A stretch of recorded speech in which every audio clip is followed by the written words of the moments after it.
بسم الله الرحمن الرحيم.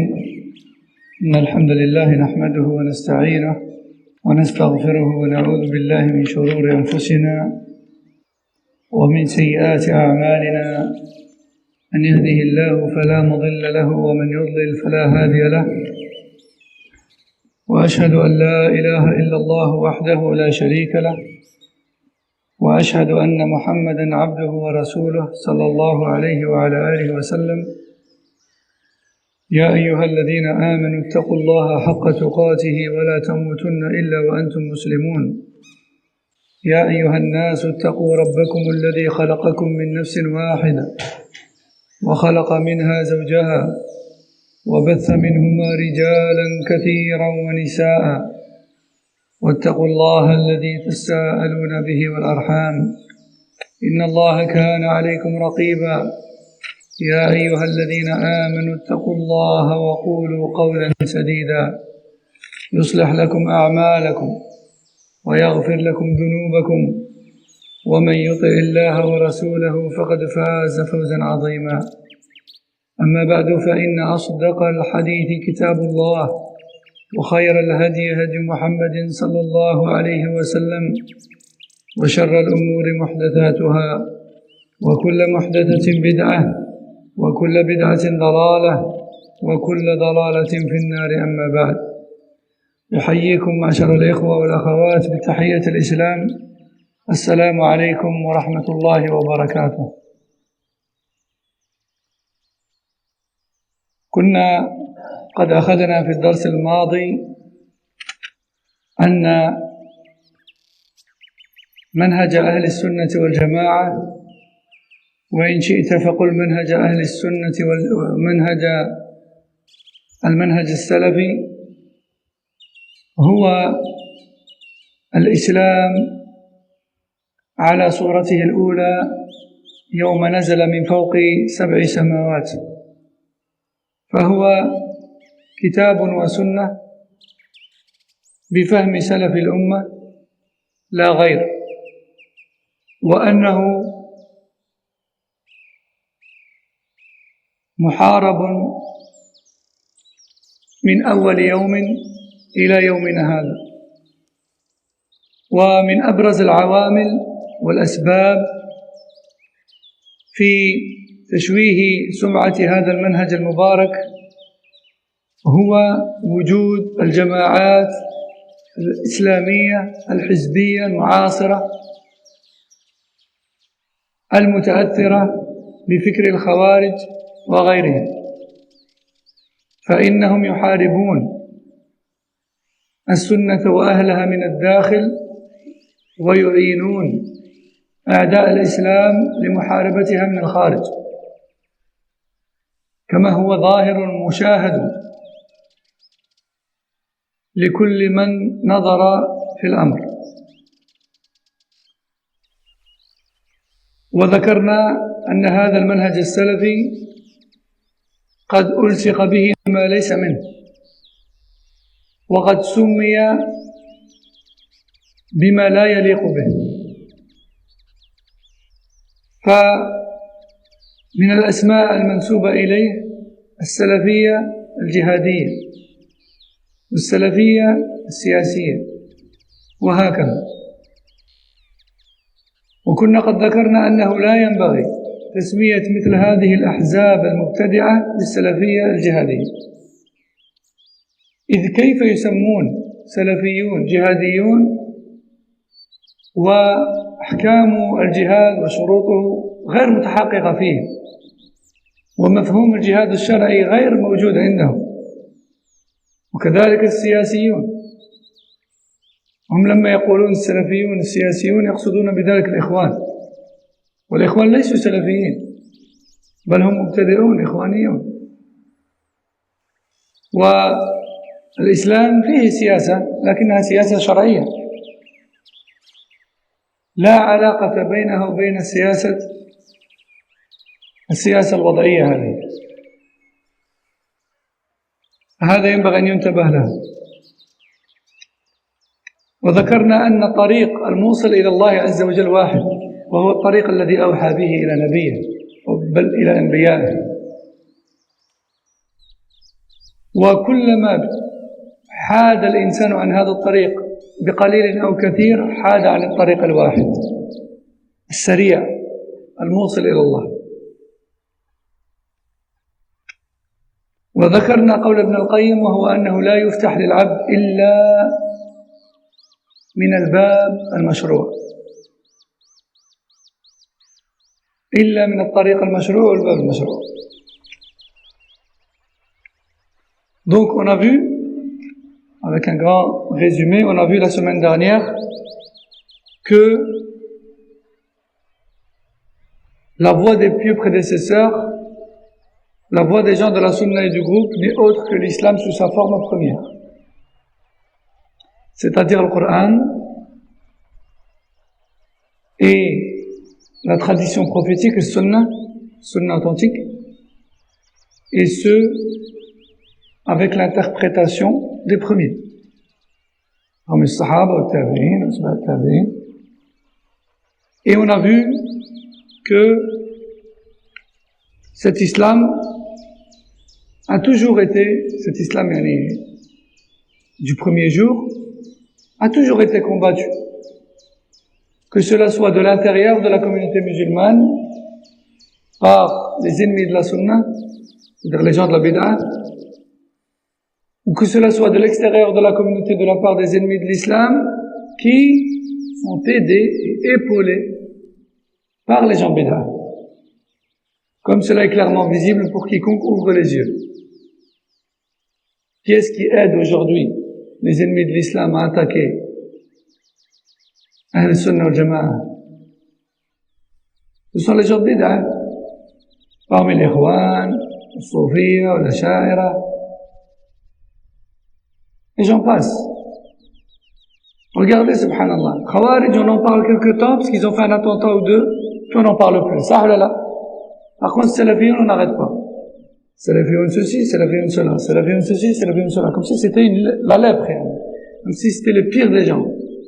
Alors que Salafiyun, ce sont les gens qui appellent le plus à l'ordre, le respect des règles, la justice, etc. Hein? Donc on a dit parmi les plus grandes causes, ou parmi les plus grands facteurs qui favorisent aujourd'hui la mauvaise image véhiculée de la salafiyya, ce sont les gens de bid'ah. Qu'ils soient de l'intérieur de la communauté, ils attaquent directement, hein, ou de l'extérieur de la communauté en aidant les kuffars à attaquer la salafiyya. Aussi, on a vu la semaine dernière que parmi les mensonges proférés, il y a le fait de nommer les salafiyyin avec des surnoms mensongers qui ne leur conviennent pas,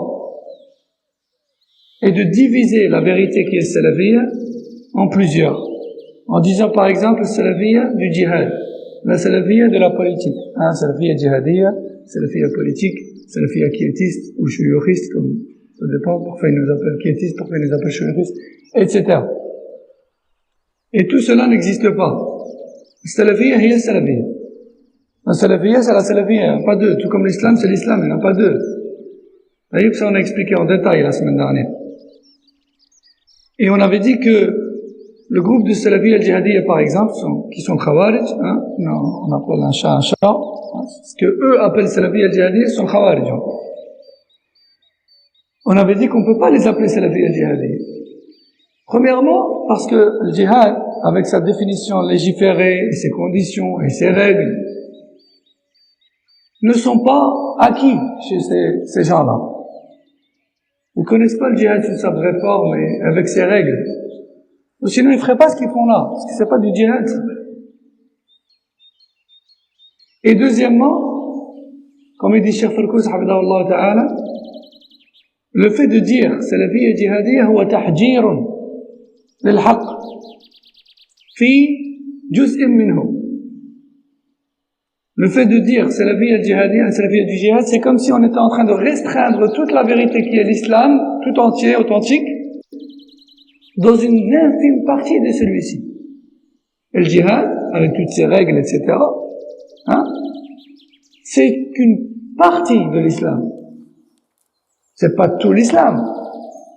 Le fait de dire que le salafi al-jihadi, pourquoi? Pourquoi est-ce qu'on a eu besoin d'affilier, ou plutôt de tirer une branche qui est salafiyya que dans le djihad? Pourquoi? Ça fait partie des idioties et de l'ignorance de ces gens.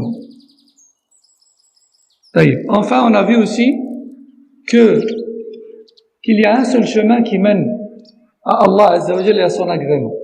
Qu'il y a un seul chemin qui mène droit au paradis sans embûche. Ce chemin-là, c'est celui qu'Allah a révélé. Celui du Coran et de la Sunna. Avec la compréhension et la pratique des premiers. Parce que ces premiers-là, Abu Bakr, Omar, Uthman, Ali, Sahaba, Tabi'un, ce sont ceux qui ont le mieux compris la religion.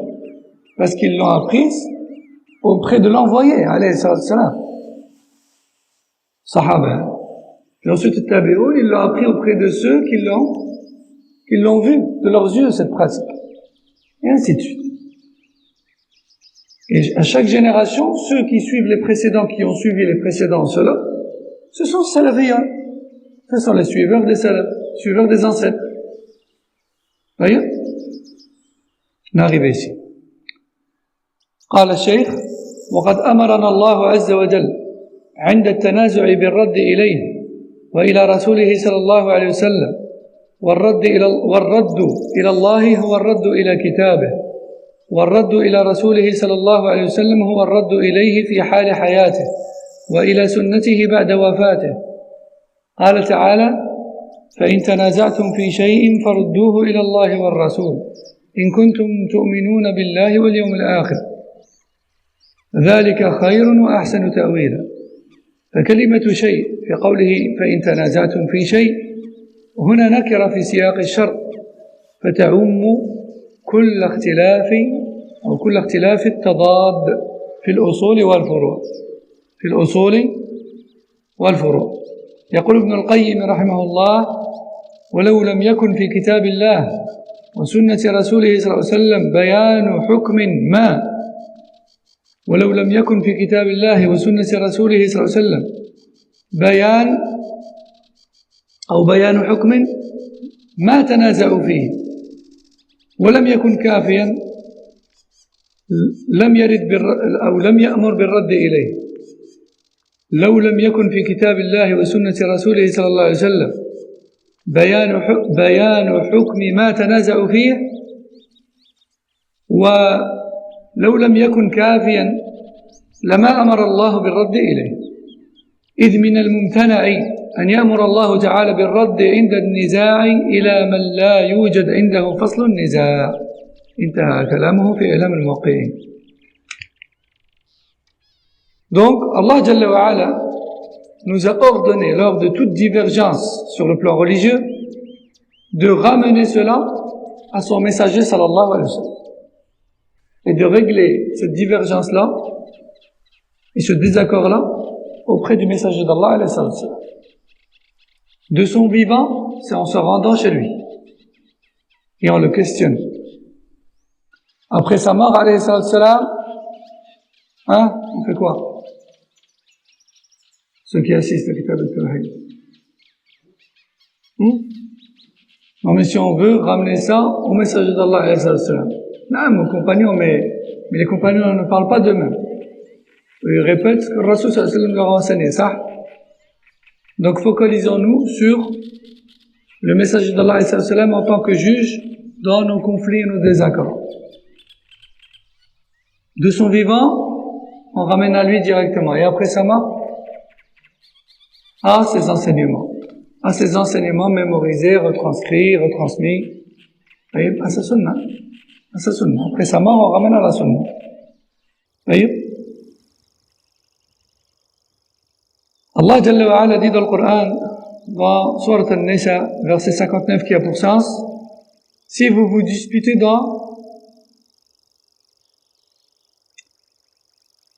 si vous avez quelconque divergence, si vous tombez dans une quelconque divergence, alors ramenez-la à Allah et son messager. Alors ramenez-la à Allah et au messager. Si vous êtes véritablement croyant en Allah et au jour dernier. Si vous avez ou si vous tombez dans une quelconque divergence, alors ramenez-la à Allah et au messager, si vraiment vous êtes croyant en Allah et au jour dernier. D'ailleurs, donc ici il a généralisé. Si vous tombez dans une quelconque divergence.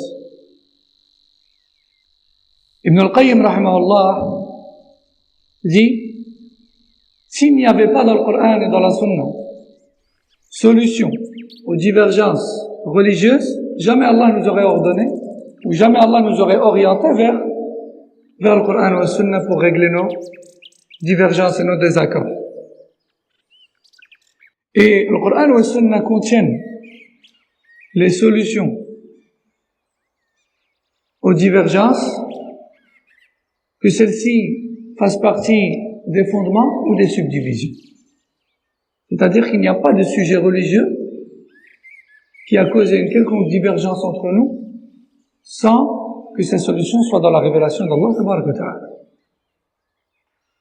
Qui peut me dire c'est quoi la révélation d'Allah subhanahu wa ta'ala? Le Coran, c'est tout? La Sunna aussi. La Sunna aussi, c'est la révélation d'Allah subhanahu wa ta'ala.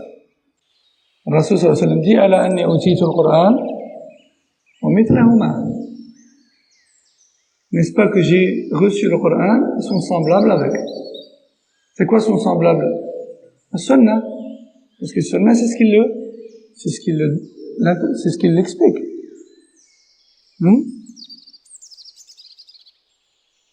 قال الله تعالى إن الذين فرقوا دينهم وكانوا شيعا لست منهم في شيء وقال تعالى ومن يشاقق الرسول من بعد ما تبين له الهدى ويتبع غير سبيل المؤمنين نوله ما تولى ونصله جهنم وساءت مصيرا فتوعد الله من اتبع غير سبيل المؤمنين فدل على أن اتباع سبيلهم في فهم شرع الله واجب ومخالفته ضلال وأثنى الله على السابقين الأولين من المهاجرين والأنصار وعلى من اتبعهم فقال والسابقون الأولون من المهاجرين والأنصار والذين اتبعوهم بإحسان رضي الله عنهم ورضوا عنه وأعد لهم جنات تجري من تحتها الأنهار خالدين فيها أبدا وبين الرسول صلى الله عليه وسلم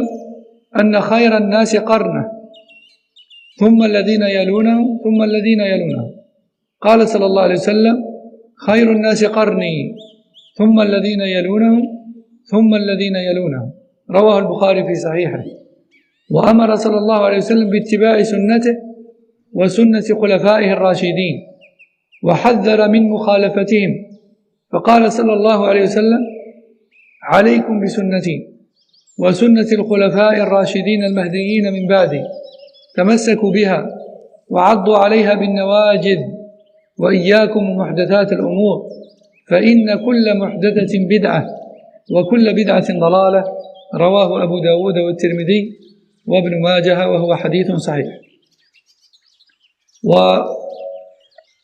Donc Allah Jalla wa Ala dit dans Sourate Al-An'am verset 159 qui a pour sens, il dit à son messager alayhi salam, ce qui a pour sens, tu n'as aucun lien avec ceux qui se sont divisés en religion. Tu n'as aucun lien avec ceux qui se sont divisés en religion. Ou si on veut, on peut traduire ça par désavoue-toi. En fait, c'est comme pour dire désavoue-toi de ceux qui se sont divisés en religion. Lasta minhum fi shay. Lui, il l'a dit à l'informative, sous forme informative. Tu n'as aucun lien avec eux. Mais c'est comme si ça sous-entendait désavoue-toi d'eux. Allah Jalla wa Ala dit également dans Sourate An-Nisa, verset 115, qui a pour sens quiconque désobéit au messager après que la guidée lui soit parvenue. C'est quoi la guidée? C'est quoi la guidée qui a été révélée? On l'a dit tout à l'heure. Le Coran et la Sunna. Soyez attentifs, suivez bien. Quiconque désobéit au messager après que la guidée lui soit parvenue. Coran et Sunna. Et qui suit en cela? Le Coran et la Sunna. Et qui suit en cela autre que la voix des croyants. Qui sont les croyants présents à cette époque-là, à l'époque de la révélation du verset? C'est qui les croyants? Sahaba, radhiyallahu anhum. Je reprends. Quiconque désobéit au messager, après que la guidée lui soit parvenue, et qui suit en cela autre que la voix des croyants, alors nous le laisserons allié de ceux qu'il a choisis, et nous lui ferons subir le feu de l'enfer, et quel mauvais devenir. C'est donc une menace faite. Pour quiconque ne suit pas le Coran ou le Sunna, et c'est pas tout, même s'il les suit, qui ne les suit pas selon l'interprétation des premiers croyants, qui sont Sahaba. On ne prend pas le Coran ou le Sunna comme on veut. On les comprend comme Sahaba. Et tout ça c'est rapporté, alhamdulillah, noir sur blanc, avec des chaînes de transmission, dans Kutub al-Sunnah. D'accord? Donc juste ce verset-là, c'est une réplique à tout Ahl Bida, tous les gens de Bida. Donc Allah Jalla wa Ala a menacé quiconque suit autre que la voix des premiers croyants. Et cela prouve l'obligation de suivre leur voix et leur compréhension de la religion d'Allah Tabarak wa Ta'ala. On entend aujourd'hui des personnes qui sont censées nous représenter nous dire le mot kuffar n'existe pas dans le Coran. Et combien même il y serait, il ne veut pas dire non-croyant. Il veut dire agriculteur. Ça vient d'où ça? Ah, c'est vrai que c'est marrant, mais comme on dit, le hami dahak, ça, le malheur fait rire. Ça, c'est parmi les malheurs, subhanallah, parmi les épreuves, subhanallah. Donc le Coran ou le Sunna, on ne les comprend pas comme on veut, et encore moins comme ça nous arrange ou comme ça arrange autrui. Le kafir, comme on a dit dans le cours d'hier, c'est hier ou avant-hier plutôt, le kafir, ça vient du verbe kafara, qui veut dire renier, rejeter, mécroire. Et ce terme kafir, il existe autant chez les musulmans arabophones, que chez les chrétiens arabophones, que chez les juifs arabophones, que chez toute religion arabophone. Kafir, ça veut dire non-croyant en notre foi. C'est ça que ça veut dire kafir. Aujourd'hui, quand tu dis kafir, on te prend pour un extrémiste, radicalisé, dangereux. Non. Donc, je reviens et je dis que le Coran ou le Sunna doivent obligatoirement, pas c'est mieux, non, obligatoirement être compris selon la compréhension des premiers croyants. Allah Jalla wa Ala a également fait leurs éloges dans Sourate le Repentir verset 100, qui a pour sens: quant aux prédécesseurs parmi les premiers musulmans mécois et médinois, ainsi que tous ceux qui les ont suivis à la trace, alors Allah a agréé d'eux, et eux aussi ont agréé de lui, et il a préparé pour eux des jardins sous lesquels coulent des ruisseaux ou des fleuves, dans lesquels ils seront éternellement. Dans lesquels ils seront éternellement. Et voici donc la grande réussite. Donc la réussite et le paradis, il est pour qui? Il est pour ceux qui ont suivi le Coran ou le Sunna le jour où ils sont descendus, et comme le prophète sallallahu alayhi wa sallam leur a démontré, ainsi que pour tous ceux qui les ont suivis à la trace, qu'Allah nous mette parmi eux. D'accord? C'est ça l'islam, c'est ça salafiyya. Et l'islam et salafiyya, il n'y en a qu'une. L'islam, il n'y en a qu'un, et salafiyya, il n'y en a qu'une. Il n'y a pas salafiyya d'Arabie, salafiyya d'Algérie, salafiyya d'Inde, salafiyya de France, salafiyya d'Amérique. Tout comme il n'y a pas d'islam d'Arabie, islam de France, islam de Belgique, islam de Canada. L'islam n'a pas de nationalité. L'islam, il vient du ciel. C'est une révélation d'Allah Jalla wa Ala, l'islam. Coran ou Sunna. D'accord?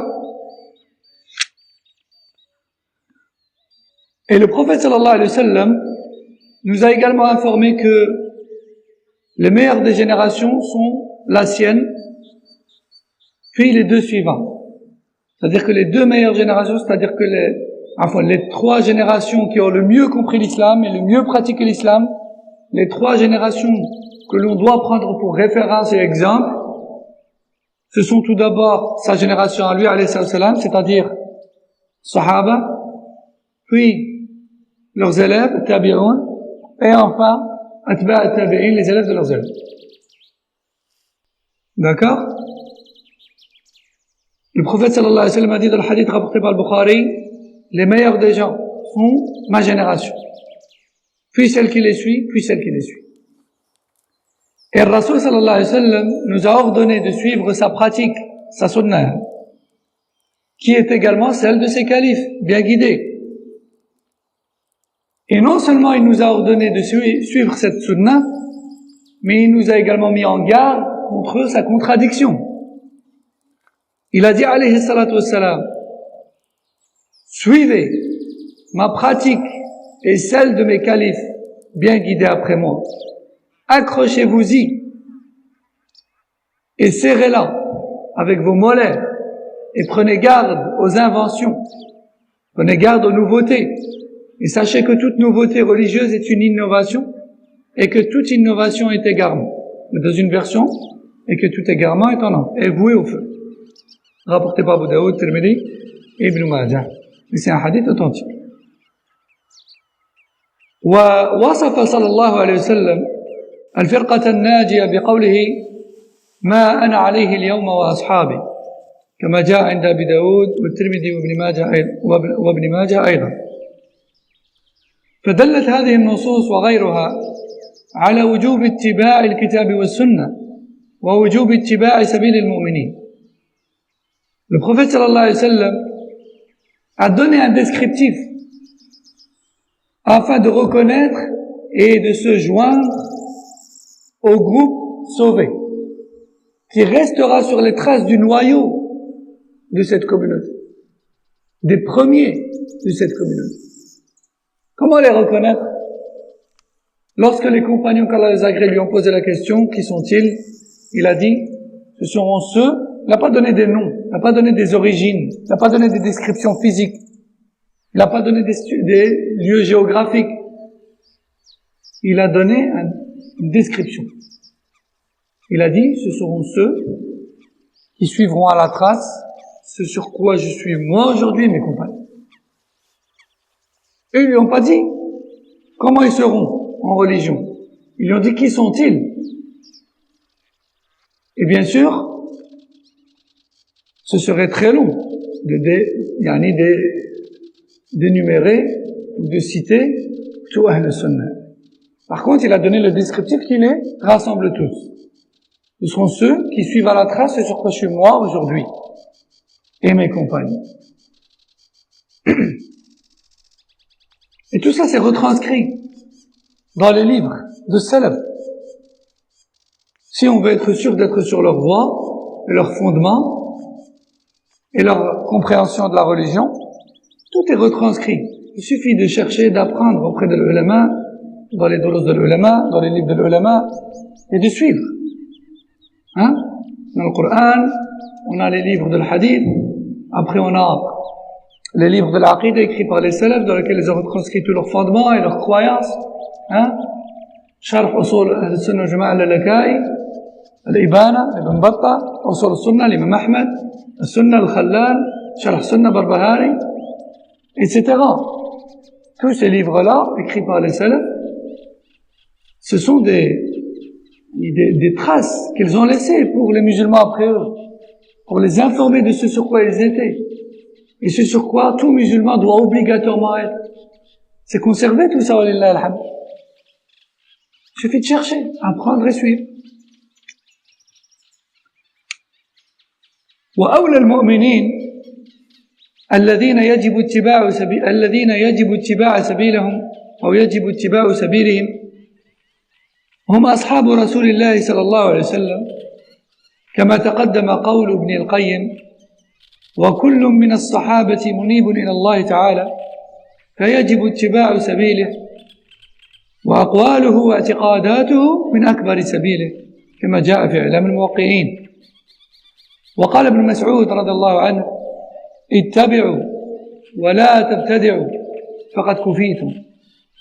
ويقول الإمام أحمد إمام أهل السنة رحمه الله أصول السنة عندنا التمسك بما كان عليه أصحاب رسول الله صلى الله عليه وسلم والاقتداء بهم وترك البدع.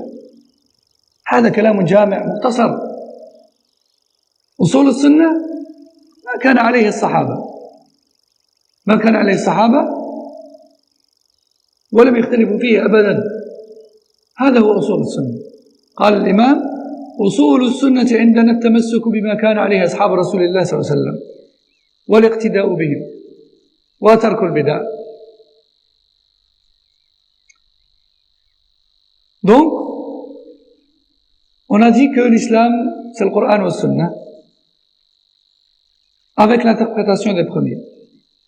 Et on a dit que les premiers, ce sont les premiers croyants de qui Allah parlait dans le verset. Et on a dit que les premiers croyants, ce sont les compagnons qu'Allah les agrée. Ibn al-Qayyim, rahimahullah, nous a dit, je vous rappelle, que les sahaba, ce sont les premiers visés dans la parole d'Allah qui a pour sens « Suis la voie de ceux qui se sont repentis à moi ». Parce que Ibn al-Qayyim nous dit « Il n'y a aucun doute sur le fait que les premiers repentis de cette communauté et que les meilleurs repentis de cette communauté sont les compagnons du prophète sallallahu alayhi wa sallam. Ce sont les premiers et les meilleurs de cette communauté. » Ensuite, il dit Ibn al-Qayyim toujours il est donc obligatoire de les suivre en toutes choses.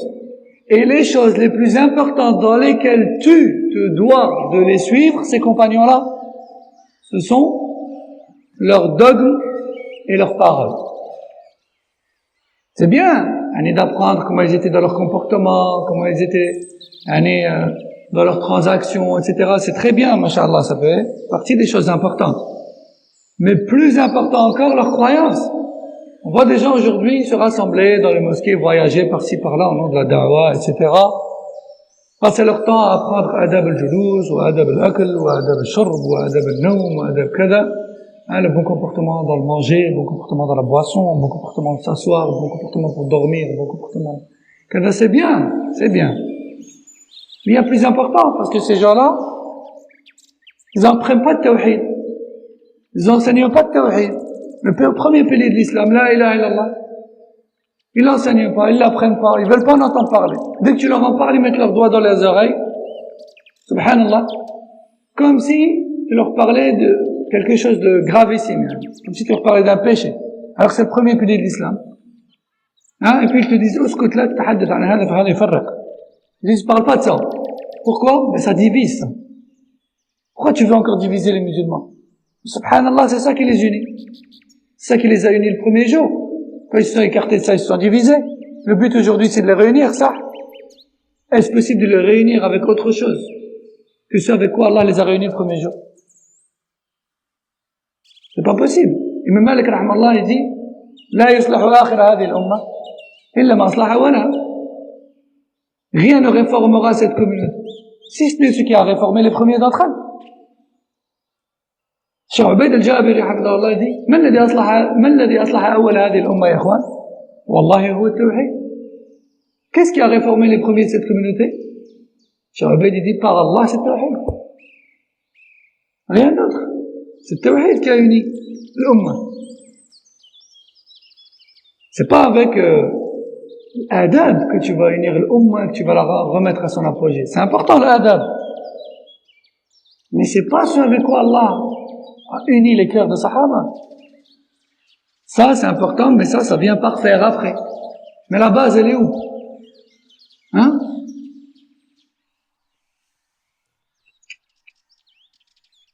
Ibn Mas'ud, qu'Allah l'agrée, nous dit, ou plutôt il a dit à ses élèves, radallahu anhu, et donc à nous aussi, puisque nous suivons ses enseignements également, suivez ce qui a précédé et n'innovez pas, car ce qui vous a précédé vous suffit. Suivez et n'innovez pas, car ce qui vous a précédé vous suffit.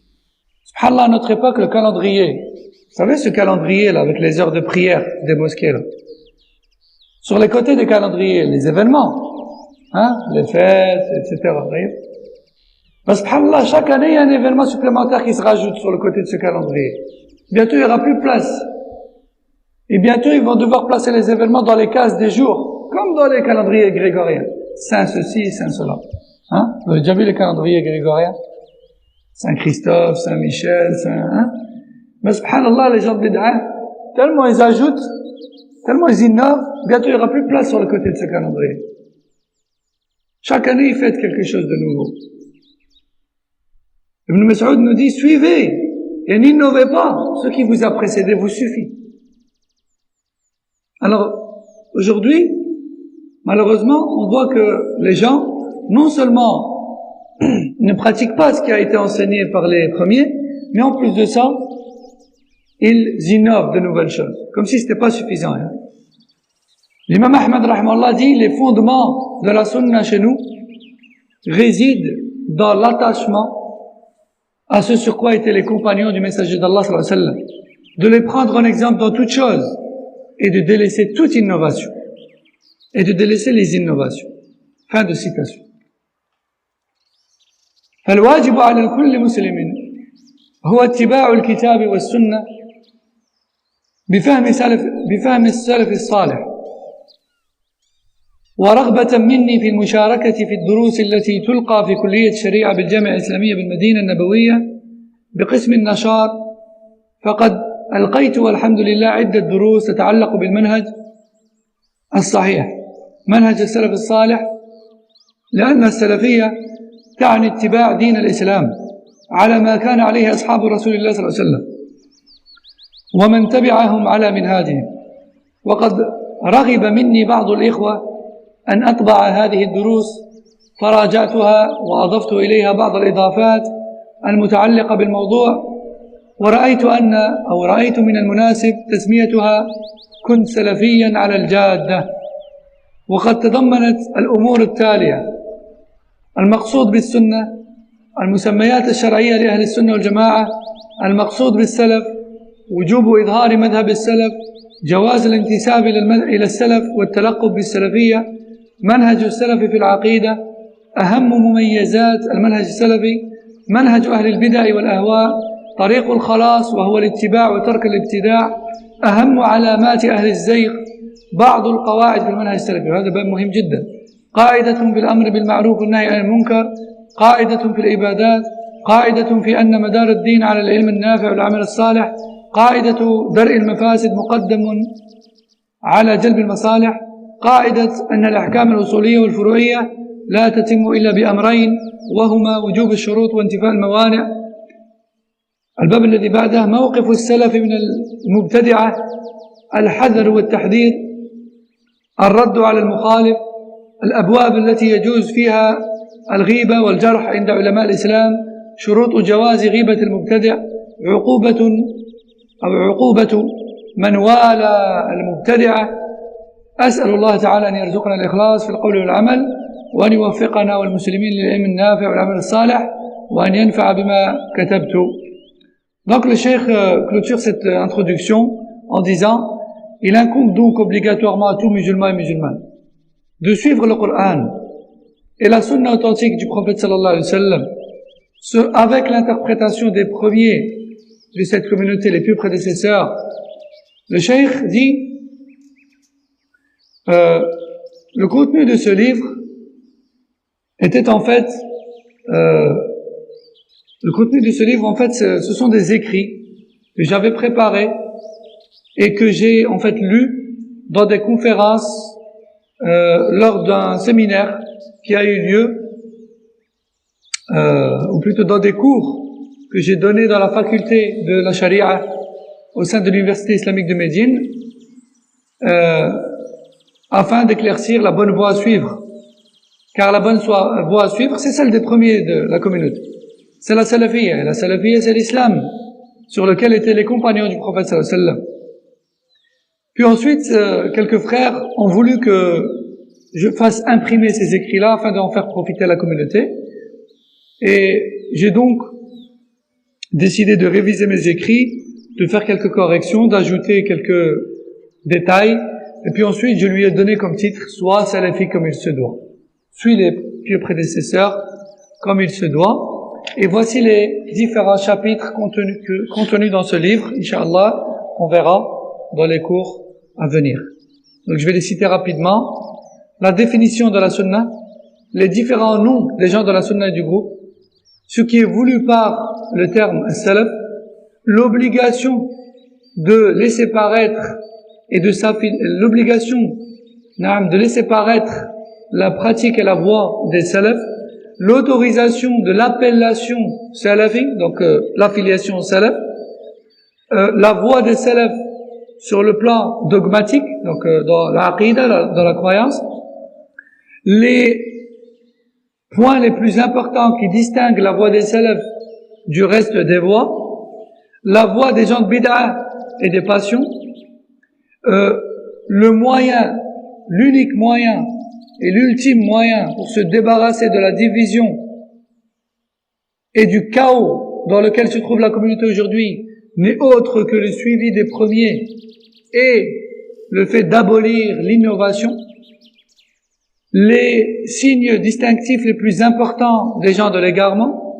Puis ensuite le chapitre numéro 11 qui est un chapitre également très important qui contient en fait quelques règles importantes de manhaj al-salafi. Parce que comme on dit toujours, comme je vous répète toujours dans les doros, les ulama ils disent le manhaj al-salafi usul wa qawa'id.